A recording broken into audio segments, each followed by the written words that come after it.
Hello! Welcome to my video. And today the book I wanted to review, which I'm very excited to review, one of my favorite surprising reads from 2020, A Crown for Cold Silver. You like that? Please don't leave my video.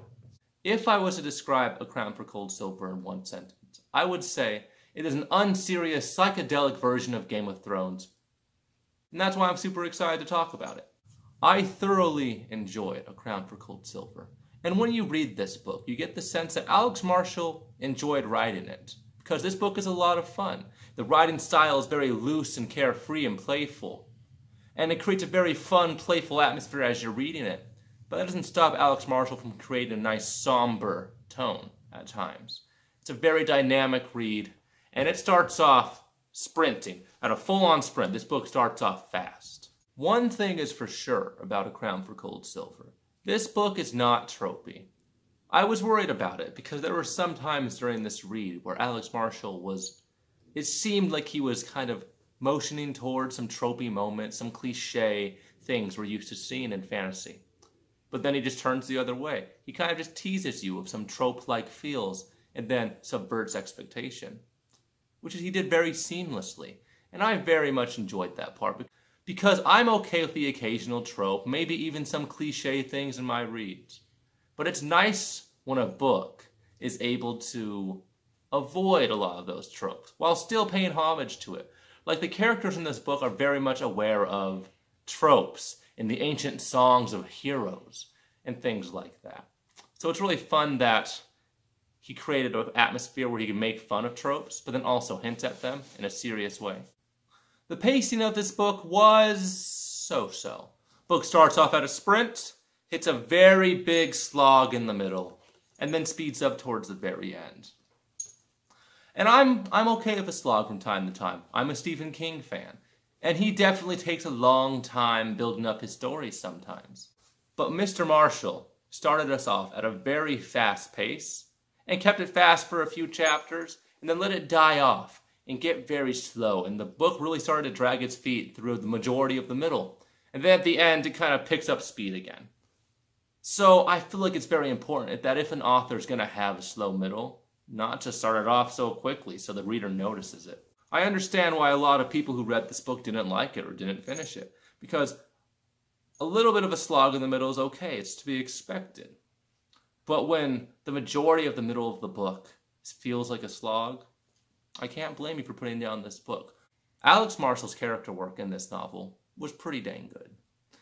He didn't do the thing where he gave us a bunch of teenage characters who are growing up, going through rites of passages, and then they save the world. He gives us a lot of grizzled veteran characters.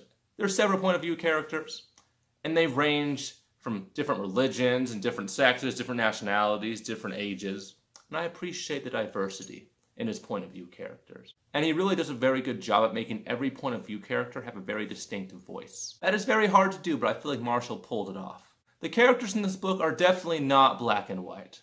They're more of these morally gray type of characters, with their own different motivations for the things that they do, which may or may not be selfish. But they're relatable. You feel a lot of empathy for Alex Marshall's characters. You may not like every point of view character in this book, but Alex Marshall does a very good job at building them all up and having them grow throughout the novel. When it comes to world building, Alex Marshall definitely does not hold your hand. It's not like Malazan where you have no idea what's happening, but the characters constantly mention past historical events and countries you have no idea about.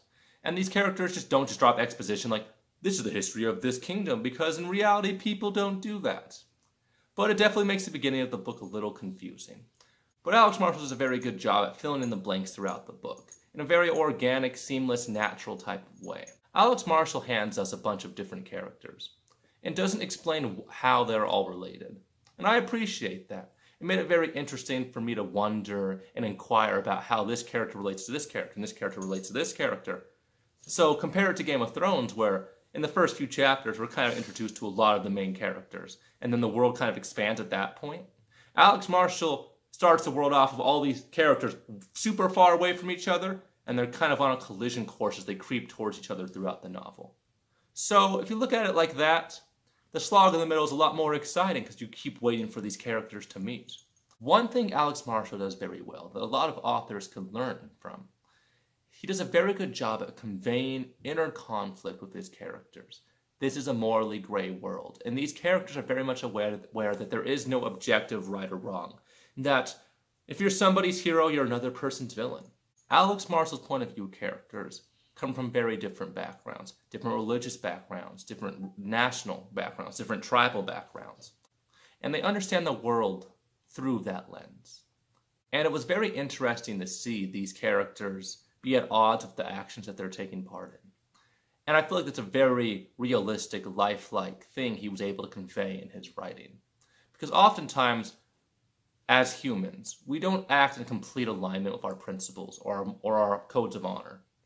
Sometimes we stray from that direction, and we feel conflicted about it. But we understand that we're making those decisions for a reason.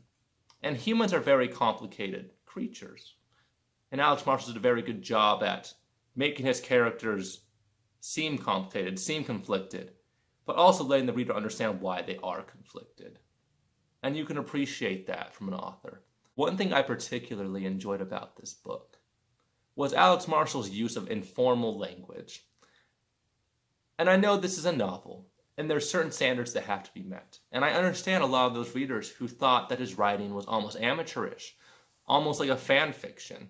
Even the most regal, pompous, proper type of individual has some moments of profanity, some moments of irreverence.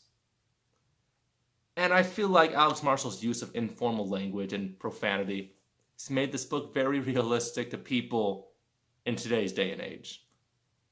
I'm not used to people saying thou and thine in everyday language, and maybe your friends are different from mine. But Alex Marshall does not use those words in this book. And it makes it very easy to read and very easy to follow. This book is incredibly woke. And I know a lot of people throw around that word in a very derogatory way. There's a lot of negative connotation that goes along with the word woke.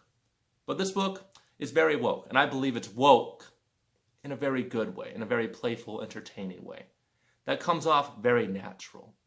And I don't want to get into any spoilers, but be prepared. This book is pretty woke. And if you are upset by diversity, by characters of different sexualities, and you think that's a political statement, you definitely will not enjoy this book, because there is some of those more diverse characters. So if you're not okay with diversity, with characters having different sexual orientations or gender identities, you're probably not going to like this book. I'm not going to lie.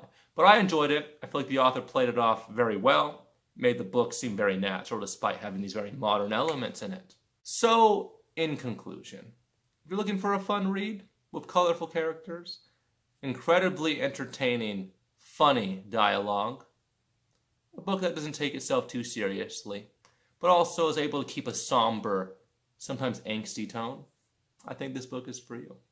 I very much enjoyed it. I think you should give A Crown for Cold Silver a try. And yeah, thank you for watching my video. If you liked it, please push the subscribe button. Push that like, little thumbs up insignia, and I'll see you next time.